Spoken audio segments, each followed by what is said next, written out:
Thanks so much for joining us here on this Tuesday, December the 16th. I'm 9 News Weather Impact Team Meteorologist Chris Bianchi, and we have a weather impact alert for wind for tomorrow. That is for a combination of wind and high fire danger. The wind will be worst for most of the Denver area in the I-25 corridor tomorrow afternoon. Most of you may wake up tomorrow morning going, what wind are you talking about? And then later in the day, you'll notice that wind whip up for us as we get a cold front, a Bora wind kick in for tomorrow night. And that means much colder kind of wind than what we've had over the last few days. So we'll start things off by taking a look around. It still has been, and you might notice at the bottom of your screen there, it is a little gusty right now, and that camera is shaking a bit there at the Lookout Mountain area. This is the kind of lead-in to our main wind event for us here in the foothills in the mountains, I-70 corridor. Wind not too bad yet, but the wind will pick up here in the foothills in the mountains later on tonight. 7-day forecast. Of course, weather impact alert for tomorrow because of those winds and also the high fire danger. And we'll get into all this. But first things first, weather impact alert for fire danger for the morning and evening commute. Winds will gust up to 90 miles an hour. That'll be between 11 and 6 p.m. tomorrow. And red flag warning, high fire danger along the entire I-25 corridor. Concentrated here in the northeastern part of the state. Relative humidity to start will be 15 to 25%.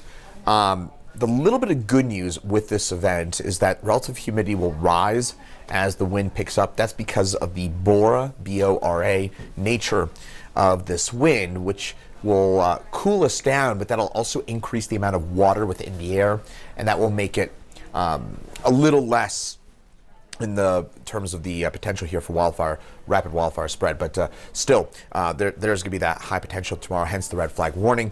And then high wind warning for the West Metro area as well as Fort Collins and Boulder, with some winds that'll gust up 65, 85 miles an hour for us between 11 a.m. and midnight tomorrow. So the worst of the fire danger will be tomorrow afternoon, really just during the afternoon hours.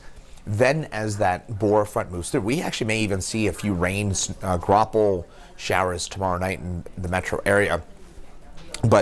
And that's a sign of the rising humidity.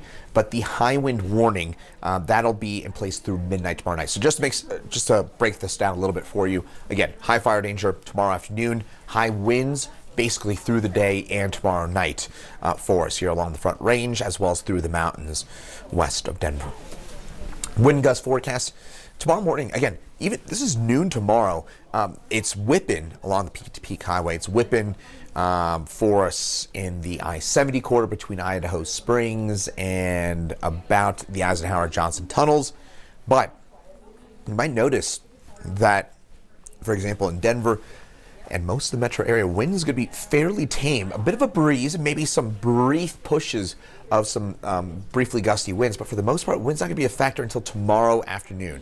So you might notice this. In fact, I'm going to kind of back this up just a little bit for you so you have a better idea of what I'm talking about. But those winds really start to rev up around 2, 3 o'clock tomorrow afternoon. That's when you start to see those 30, 40, 50 mile an hour gusts for us here in town. It will not be consistent. It'll be spurty in the nature of the wind, but you will notice it tomorrow afternoon, tomorrow night.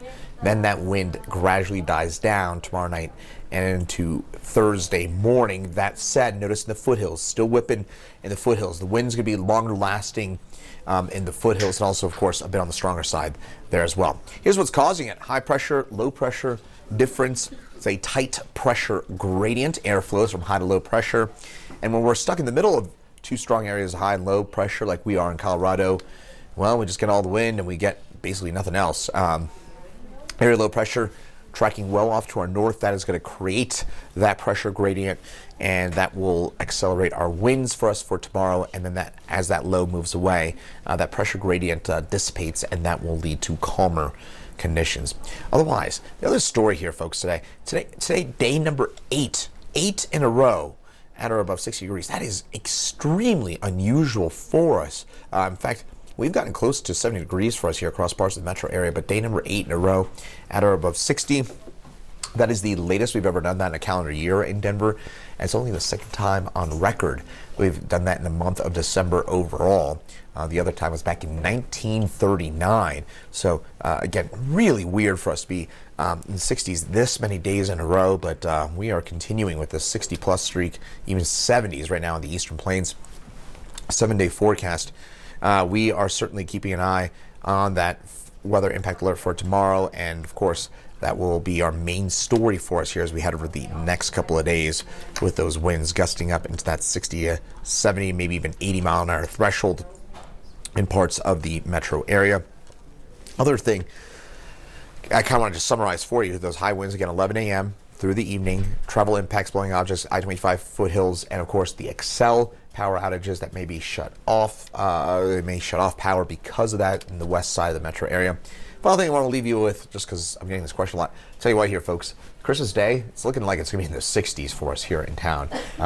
Warm, dry Christmas likely for us. So the chances for the official definition of a white Christmas, which means an inch or more of snow on the ground on Christmas morning, I would say that those chances are basically nil at this point. There's no way we're going to see that in 2025. Last time we had a white Christmas, by the way, 2022, we get on average about 40% of the time. This will not be one of the years that we get a white Christmas. But again, top line takeaway, all eyes on that weather impact alert for tomorrow. The potential for 60 to 80 mile an hour winds, the mountains and the west side of the metro area.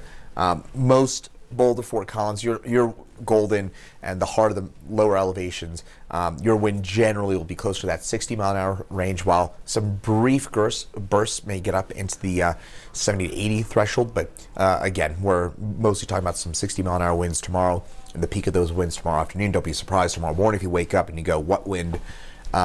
It will take a little time for that wind to kick up as a front moves its way on through. We'll have continued coverage on this through the day here on 9 News and on 9 News Plus. Chief Meteorologist Kathy Sane will be in at 3, 4, 5, 9, and 10. I'll be on next at 6 o'clock. And I'll also have my colleague, meteorologist Corey Reppenhagen, peeping in every so often as well. He and his beard are behind that TV screen. We'll have continued coverage for you through the day, right here on the 9 News family of networks. And there's Corey. There he is, peeking out. He's enjoying some tiramisu over there. The one and only Corey Reppenhagen and his beard having a nice little lunch. Hope you're having a great Tuesday, and of course, all eyes on that weather impact alert for tomorrow.